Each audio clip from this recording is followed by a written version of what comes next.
Good afternoon, everyone. Boa tarde, and thank you for joining us today. I'm Jason Marzak, Senior Director of the Agent Orange Latin America Center at the Atlantic Council. Welcome to today's conversation with presidential pre-candidate and Minister Ciro Gomes. Today's conversation is an important one for many reasons, including it kicking off our series, Brazil's Choice in 2022.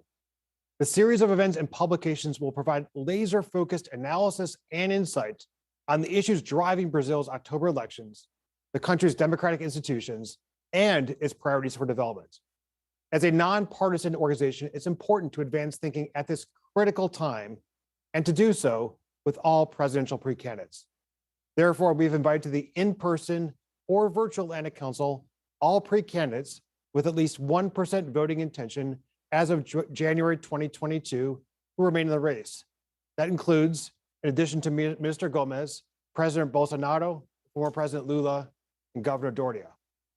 As this electoral season and its outcome will shape the trajectory of Brazil, we hope to glean further insight on each candidate's potential policies overall, but also with a special emphasis on opportunities to further deepen relations with the United States and perspectives on Brazil's broader position in global affairs.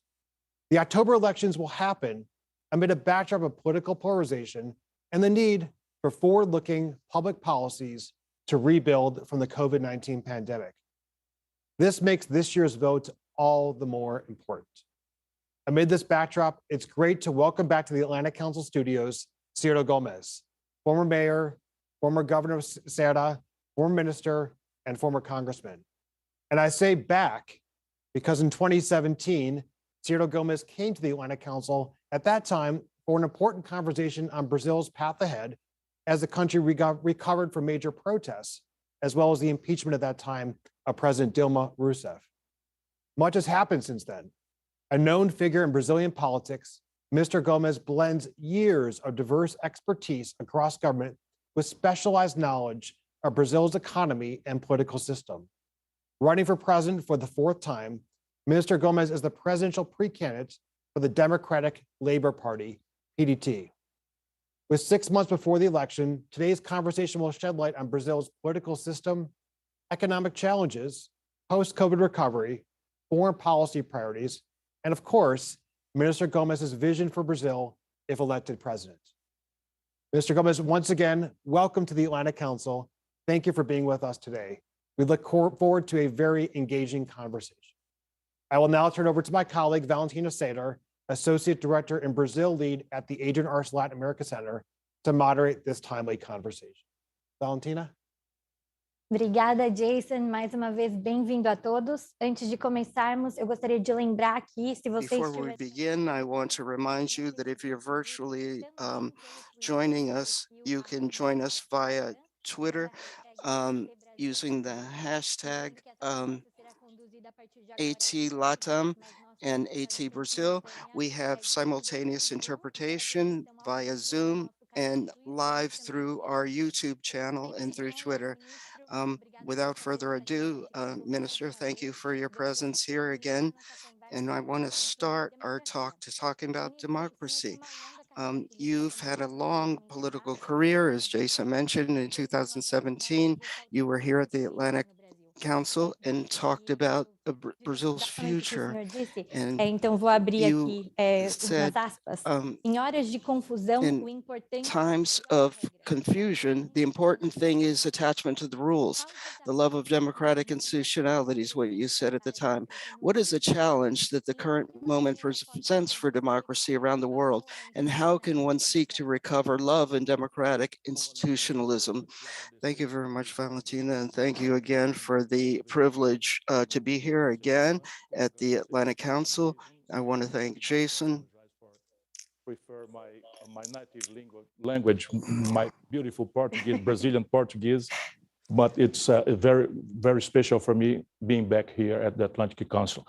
Veja, democracia. Look, democracy isn't, Valentina, it isn't a regime where there's a guardian angel or some savior that puts everything in order for us. Democracy is another kind of regime where the citizenship que is valorize informed, a ideia de active, que todos and somos that livres, que values the temos idea valor that we're all igual. free, that we have, that we're equal, and that we can express this equality to elect our leaders, trusting that our leaders aren't there in power with their backs to the pact that we engage in. And the greatest threat that the the greatest democracies are facing, and especially the Brazilian democracy, is the inconsequentiality of democracy in the eyes of some. Então, veja, na Europa, And look, a in ideia Europe, you see da that democracia está the sendo idea of democracy is going through profound stress. We're seeing the clashes of extremes in France, where you have from the country of Rousseau, Montesquieu, Voltaire, and we have the threats of the of constitutional democracy, and we have these extremes. What are the é reasons? que o neoliberalismo, The como, basic reasons como are resposta desesperada, neoliberalism is an answer, a desperate response to the emergence of a globalized um, uh, competition on the part of some countries against the welfare state.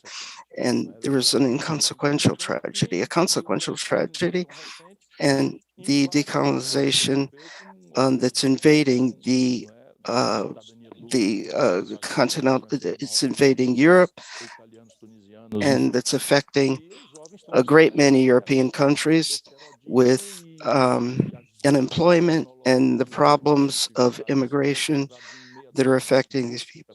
And their personalities also like Musk, who concentrates in his own hands over $1 trillion, and the leftist parties don't have the reflection that they were employing before, and pensatórias. Como they nós aren't brasileiros somos able to dramaticamente combat the eurocêntricos, neoliberalism acabamos that they caindo couldn't in the nessa, past.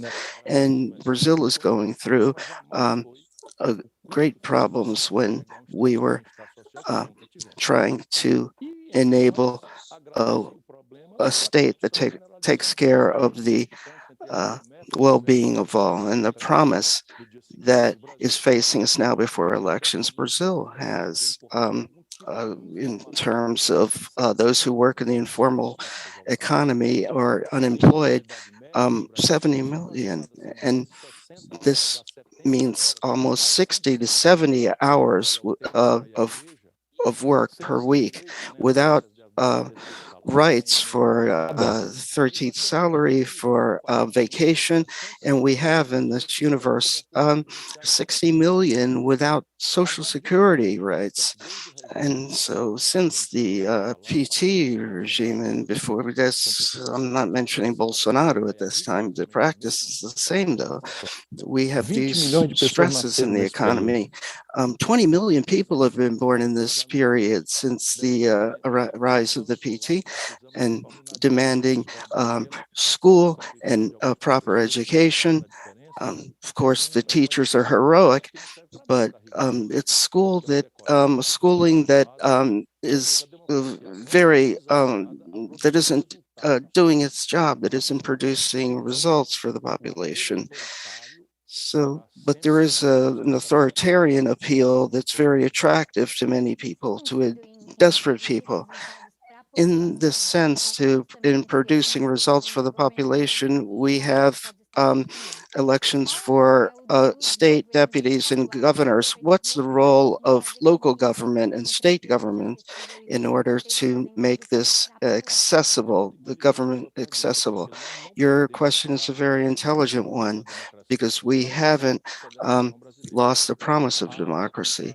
And in terms of the deception, the general deception of democracy, you have Bolsonaro, who had no proposal, who had 70% of the vote in the urban centers in São Paulo, Minas Gerais, São Paulo, 70% of the vote without any kind of true proposal, but a corrupt interpretation is has a very aggressive approach.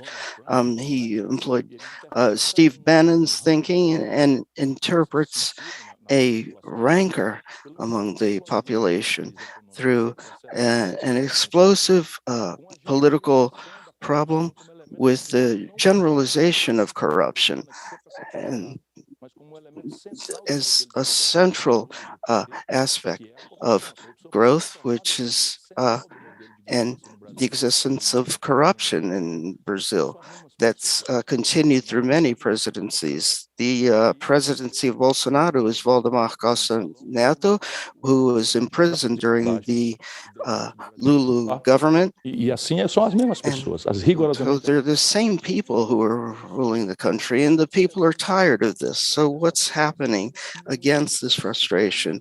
Many excellent experiences in the states and local experiments, which are extraordinary. You have my state, which has the best indices for education in Brazil. We have very low infant mortality in comparison with the rest of the country, almost at European levels. And what you have in some American US states that have a higher levels of infant mortality than my state. There's a lot happening in Brazil in terms of positive experiments, and this has raised the trust of people in the democratic experiment. And you're the candidate for the PDT. Brazil is going through a period of high inflation, inequality, growing poverty. As the former Minister of Finance, what are the parallels between that moment and the current period? What are your priorities to deal with the effects of the pandemic? Your question is very important. It's very important that you present this question now, because there's a certain problem in understanding that the crisis that we're experiencing today began long ago. So it's a very appropriate, it's very opportune, your question. Brazil is a country that cannot be understood by traditional economic text, especially the Chicago School, because we have a great deal of there's a great deal of impunity that we experience. Inflation is a disease of currency, and being the disease of currency, you have inflation. When we have ruptures, Hitler emerged from this process. The results of the inability to calculate the effects of the great social harm of this phenomenon. And we see this emerging throughout the world. You have the invasion of Ukraine by Russia. And in Brazil, inflation wasn't this. It lasted 3 decades. It came to 84% per year. 84% a month of inflation rate. Não é defeito de tradução. It's not the translator that says a problem here. It's 84% per month, because we developed alternative currencies for themselves. The leaders did. We had a currency for the people, which was corrupted by inflation. And then the rich, the elite, had their own currency, which was indexed against inflation. And so there are mechanisms to enrich themselves through inflation, through this indexing. Itamar Franco then emerged, and he ended all of this because he was able, with this great negotiation, to gains for the country. Quebrou a sua estrutura produtiva, porque nós nos organizamos ao longo do século XX, dos anos 30 aos anos 80 especificamente, num modelo nacional desenvolvimentista que baseava-se no endividamento externo. Então, razoavelmente de longo prazo e muito barato, juros muito baixos, prazos muito longos, e o Brasil, então, financiou sua estratégia de modernização industrial e de infraestrutura, né, com esse tipo de dinheiro dos outros, tomado emprestado a juro barato e longo prazo. Com a crise dos juros nos Estados Unidos em 79, esse juro explodiu. E todos os países que dependiam de fluxos internacionais de capital quebraram e o Brasil quebrou, arrebentou as suas contas. E nós tínhamos uma ditadura. Então, a ditadura quis relativizar a causa da crise que apresenta o Brasil, que vinha crescendo a 6,7% ao ano e tomba. Né? E, de repente, a inflação surge como um mecanismo patológico de financiar os desequilíbrios do nosso balanço de pagamentos, externo e internamente, do déficit fiscal que surge também de forma muito pesada. O que nós democratas fizemos? Fizemos de conta que não era conosco o assunto. Botamos toda a culpa de forma correta, na minha opinião, porque nós tínhamos uma agenda dramática, acabar com a tortura, acabar com a ditadura, acabar com o exílio, acabar com a censura, acabar com a perseguição e morte de adversários políticos. Então, nós fizemos um grande consenso da ultra-esquerda, que foi a luta armada, até os democratas liberais, de uma direita mais civilizada, que também encheu o saco daquele regime.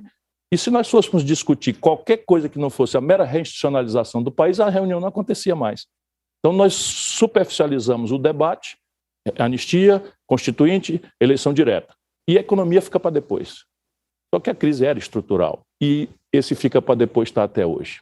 O que é o real? Um truque bem intencionado, mas nós fizemos o seguinte, nós reparamos que com a internacionalização da economia, que eu prefiro chamar assim do que globalização, com a internacionalização dos preços relativos, nós não tínhamos mais como resolver o problema da explosão dos preços relativos com aqueles velhos truques do passado, tabelamento, congelamento, que nós tínhamos tentado 20 vezes, 12 vezes, 15 vezes, com grande fracasso.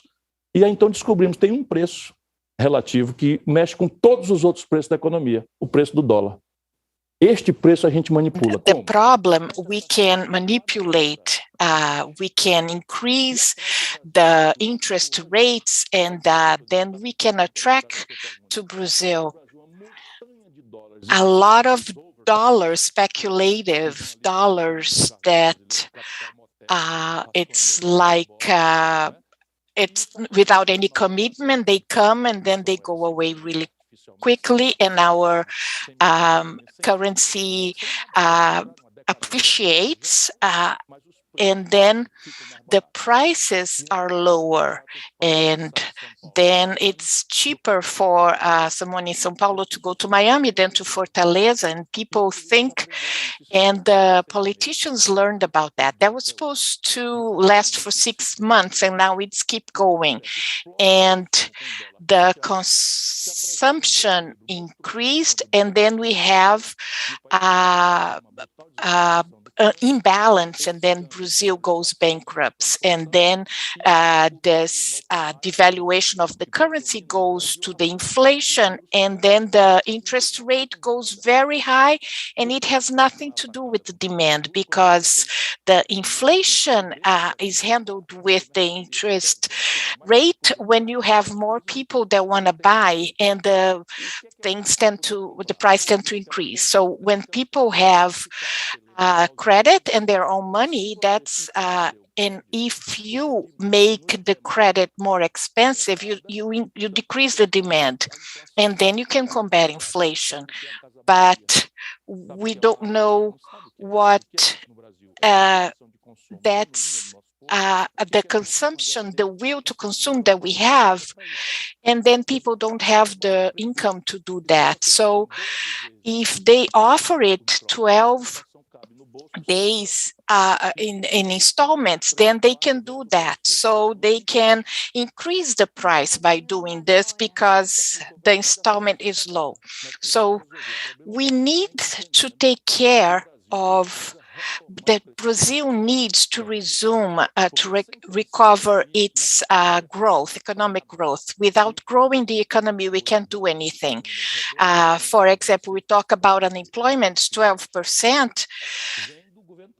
comes from the government of PT, and Bolsonaro cannot change that because nothing has changed. So to grow the economy, how do you grow the economy? We cannot imagine that we're going to follow that the foreign capital is going to help us. It's not how it's going to work. And Paulo Guedes is doing just that. So what does it grow? 60% in the case of Brazil, it's consumption that only say employment and credit. So we need public policies because 63% of Brazil has no, they are in default, 72%. It's the highest level of debt.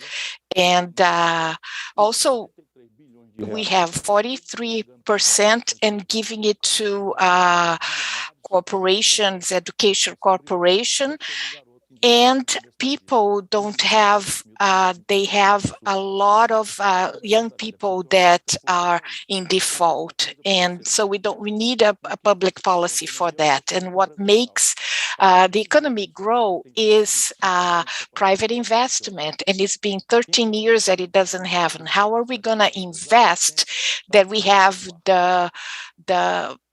and our installed capacity is not being used, 40% of it. How are we going to invest in that? So that is a second issue, that how this public policy can change this depression mode. And then we have 6 million companies that have a problem with credit, and we have to work with that because they went bankrupt because not because they were inefficient, but because they borrowed money when the interest went really high, because the system, the fiscal system is very bad, and make the debt burden is very high for these companies. So 15 years after PT, and it was like the left, and it was not really true. And this created a problem. The third problem is to resume a public investment. We need a new deal, like FDR. We're not talking about communism. That's like the ideological propaganda. We are talking that when we have depression, the states would pay the citizenry to work. And that's what Biden is doing right now, and the countries in Europe are doing after the pandemic. Brazil doesn't need to do that. We have a system, and we can collect tax that only correcting, our system is so bad that only correcting the problems will help us to getting more income. I'll give you some example. Only Brazil and Estonia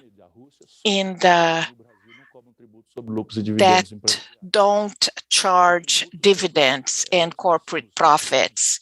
And here in the United States, the rate is 25%. In Brazil, is like 4% only. The property tax, the urban property tax for and what the rural property is very low. Only Brazil doesn't charge anything on large properties. So if you have anything that is higher than 20 million reais, like $4 or $5 million, it's only 58 taxpayer. So by increasing it a little bit, we can have so much more. So we need to have a board that can use each dollar to increase productivity. And I think it's very important in terms of logistics and how we can do this. And public sanitation, this will create jobs that doesn't require a lot of sophistication. And the fourth is to interrupt how the process of removing the industry.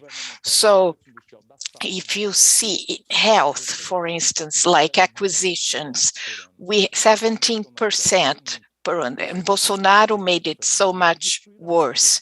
And they destroyed our industry base. So before, industry came down to 9%. So this is all here in my, so that people know about it. This like personality, talking about people against people and demagogue. So this topic of industrialization, so I'm going to ask Mr. Godinho, this Director, Institution Relations and Marketing from WEG. So he will going to ask a question from Santa Catarina in Brazil.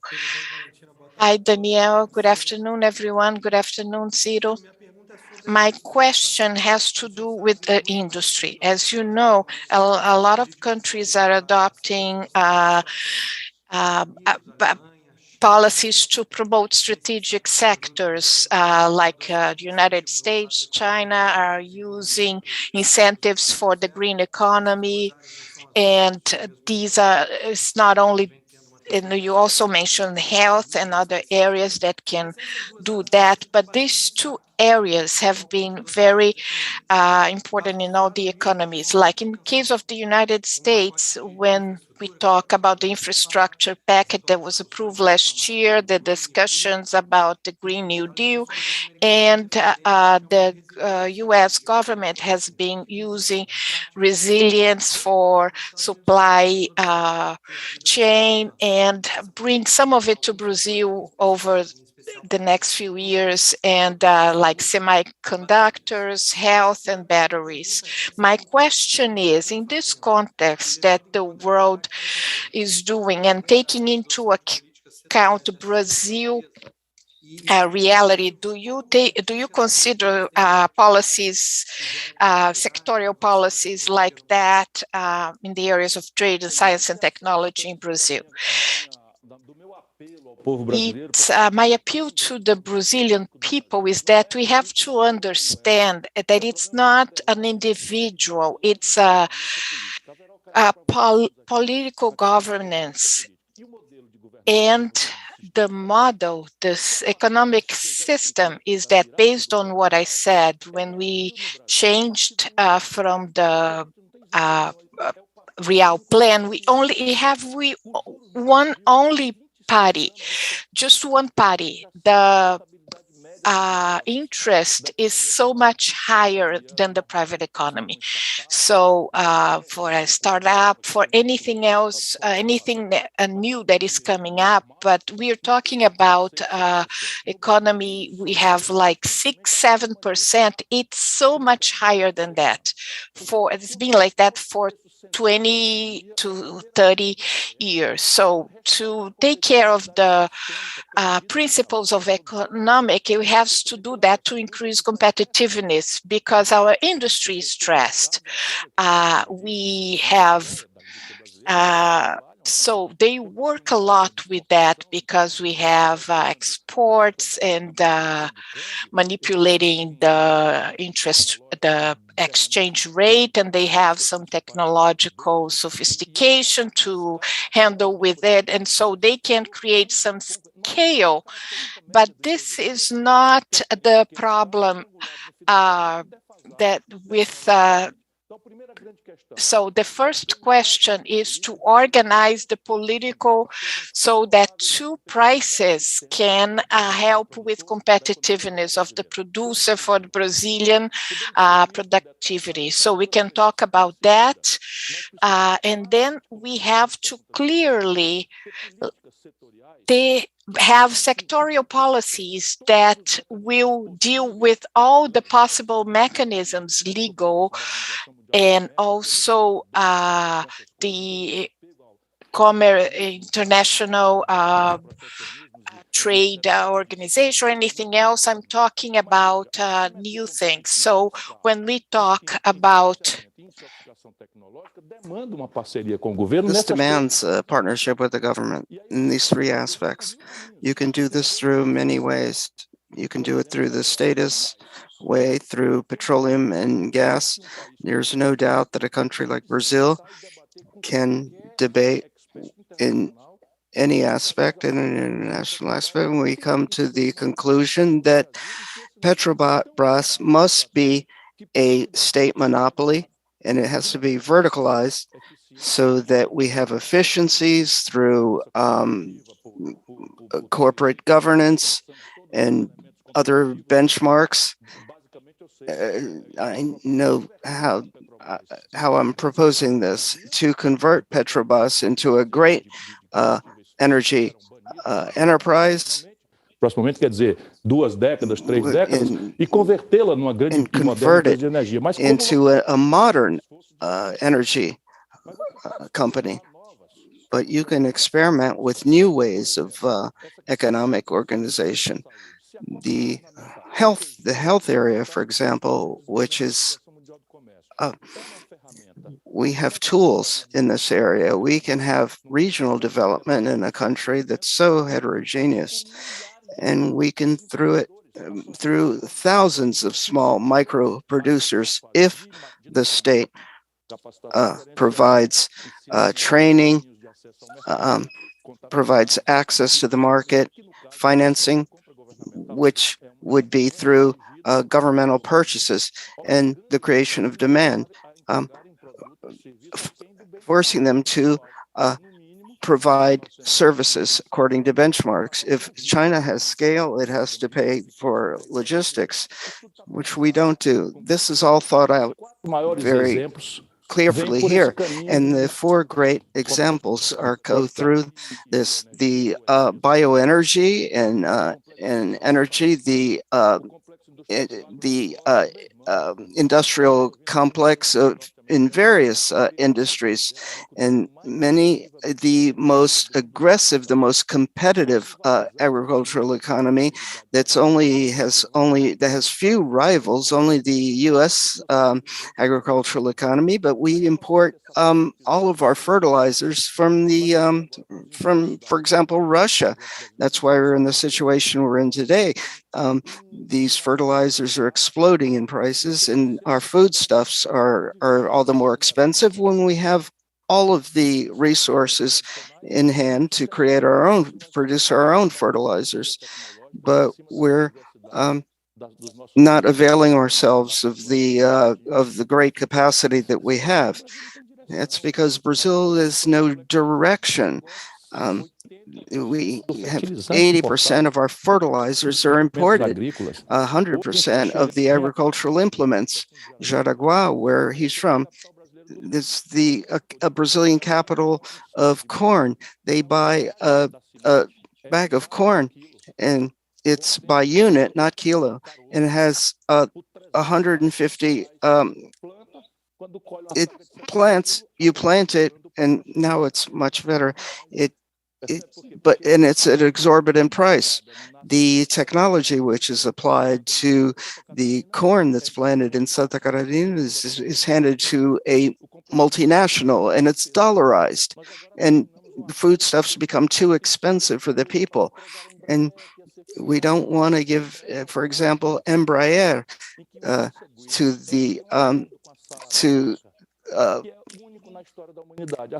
state, because you have Sweden, which gives 100% of the technological input to some of those aircraft. Tática e manejo do avião, que é em si uma joia. It's an incredible technology that's used in some of these Embraer fighters. in Stockholm. These are billions of dollars, which Brazilian defense industry exports abroad. But the GPS that guides Brazilian missiles is the American GPS. Almost 100% of aviation kerosene of the Brazilian Air Force is imported from the United States. That doesn't make sense. How can this continue? These are lost opportunities. You mentioned also, Minister, Brazilian natural resources. I wanted to get into this subject about bilateral relations with the United States and looking at this enormous potential that Brazil has in terms of its natural resources, and we can be more ambitious in terms of our environmental policies, sustainable environmental policies, and how can the United States and Brazil move forward in this case? Se não fosse as desconfianças recíprocas Would be very natural if not the problems. I know where I am. I am at Atlantic Council right now, and I would like to say that we have to remove this very important for the American elites. We cannot have a relationship if we don't, by forgetting the traumatic things like clandestine actions of the United States, how they, during the Brazilian dictatorship, but more recently, we had a problem that was very bad of like hearing Brazilian president like the legal system of New York, like in the Brazilian legal system. So that's what I was telling Jason. There is no country that is more similar to the United States than Brazil. We are very similar. We have a Judeo-Christian background, large territorial area, diversity culturally. We also have some we are very similar, but sometimes it seems that lack of discipline, lack of the thing that not looking at nuances that the diplomatic elites does not take into account the need to deal with us in a more respectful way. It has to do in our history of going back. When we talk about the environment, so the ultra-right, as Bolsonaro, allows us to destroy the forests and burn the land. And now I heard that a lot of children were taken in a drain, a clandestine drain for mining, and something would take them down and destroy them, and can't even find the body. And why is they doing that? And it happens, especially in those areas, because that is the idea that foreign interest in the Amazon is to exploit it. And so saying that the Amazon is an international area and not a Brazilian area. So there is a lack of honest cooperation in this area. And if I am the Brazilian president, I'm going to build this relationship, and I will do that based on my experience. 40 million Brazil that talks about the Amazon and the environment. So the Amazon is the most important, but we have the same problem for like water resources. And we have the Atlantic forest that is so important, and there are other biomes that we have to take into account. So what do I want to do with this model here? The tool is planning.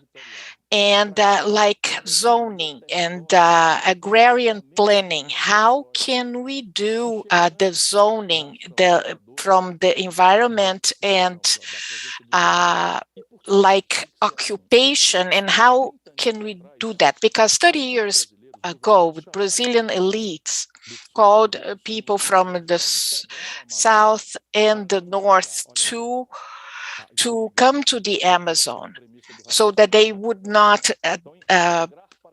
it's like integrate to not deliver it to the foreign country. So they created Trans-Amazon Road and a lot of other projects so that they created the free trade in Manaus, but the idea is to give the title, the deed, is to tell that yesterday. So we could only have the title of the land if you took down the trees. So 30 years after that, you have that non-bailable offense is if you destroy the environment, it's non-bailable. So it doesn't make any sense, because before we had to take down forests and now it's a non-bailable offense. So we have to create the appropriate zoning and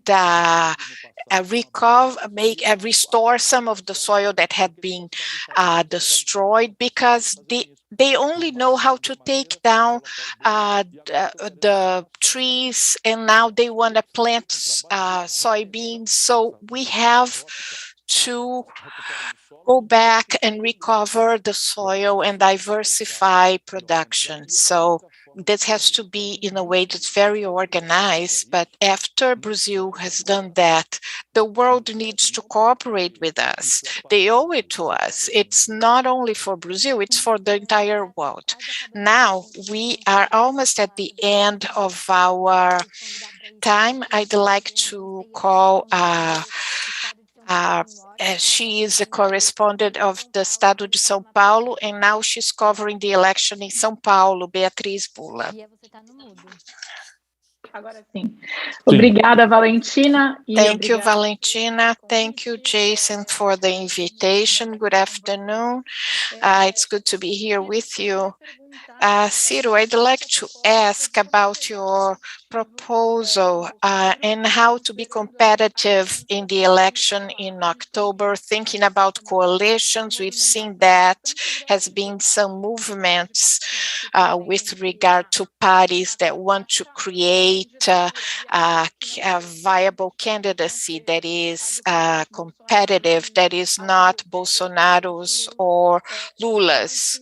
So your name comes after both of them in the polls, and I would like to know how you're talking about the other parties and how you can create a coalition that can have be more strong for the election, and how do you see the possibility of creating alliance with PSD, Brazil Union, and other parties? Thank you, Beatriz. A candidacy like mine is not the product of like a pact or something like that. It's not is going to happen like that.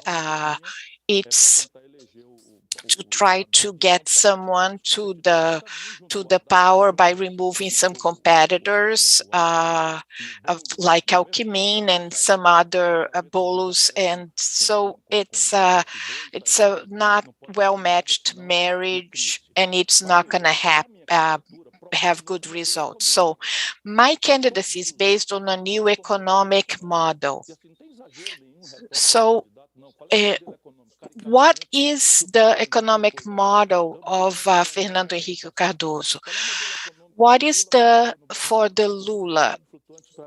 It's the target, inflation target. It's the same thing. I mean, it's been a lot of governments, and they have the same model, and a little bit different. And Lula tried to be more social, but social friendly, but how much money for the poor and the rich? How many trillion that Lula was transferred to the banks with interest, and 33%, 33 billion were transferred to the poor. So I am the only one that represents going against these interests. What is the policy?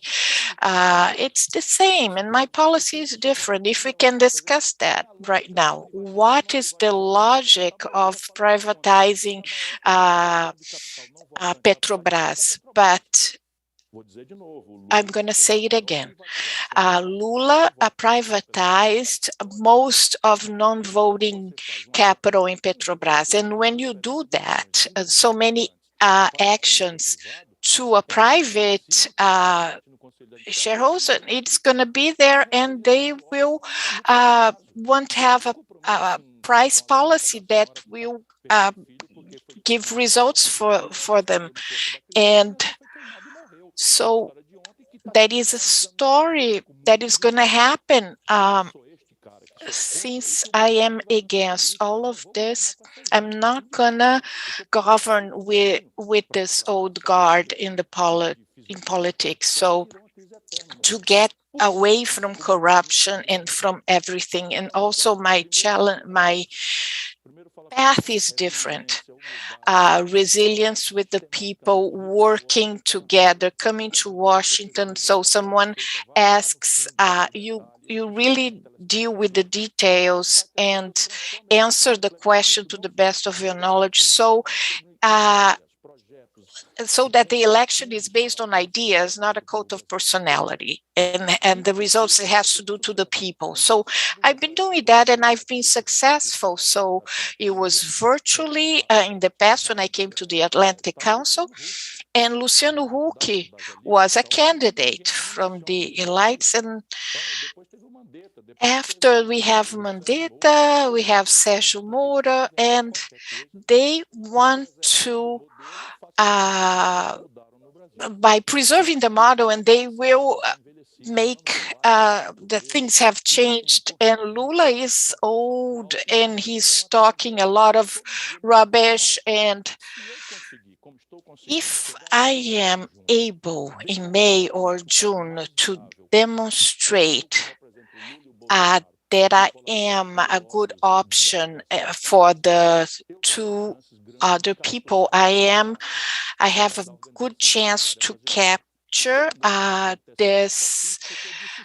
I'm not going to say that I have been talking with a lot of people, and the PFL we have aligned in the previous election, PFL and Caiado in Mato Grosso, com Paulo Mendes, and also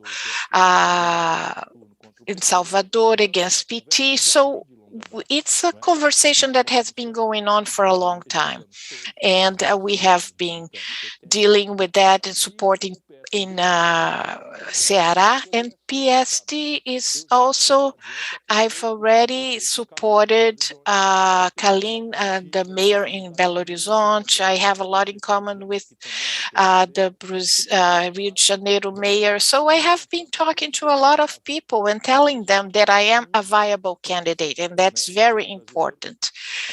But if you cannot vote, you can ask for vote for me. Minister, we have going over our time, and the last question. And in Brazil, election is mandatory, but the number of blank and invalid votes are very high. What is your message to the next leaders This question has to do with the first question. Democracy is failing because it cannot be like politician can talk and get in alliance with the most unlikely candidates, and lies is a tool for achieving a goal, and we have a need in politician. The politics is spoiled and it smells bad, but we have to improve that. And I have to deal with all these people that sometimes I don't like that. And I ask myself, what am I doing here? But I'm telling you that the prices, the quality of education, of health, public safety, bus fare, everything depends on politics. So instead of denying, just go and be an activist and learn and ask for real answers. And Lula the other day said that God was from the PT. Why would he say that? It doesn't make any sense. Lula said the international order is agonizing because there's a lot of that's 5 million refugees with the crisis in Russia and Ukraine. I don't understand this war. What is happening? If it was in Brazil, this would be solved with a beer at the bar. And it doesn't make any sense to say that. It's been 14 years and they think that the crisis can be dealt with beer. So let's change that. Then we have to be engaged in politics so we can make a change. And now I am going to conclude this conversation today. Thank you, Ciro Gomes, for your and we will continue to follow and analyzing the developments this year that are critical for Brazil. And Atlantic Council invited all pre-candidates with 1% to participate in our series in 2022. This is the first conversation, and please continue with following us. And thank you everybody for being here.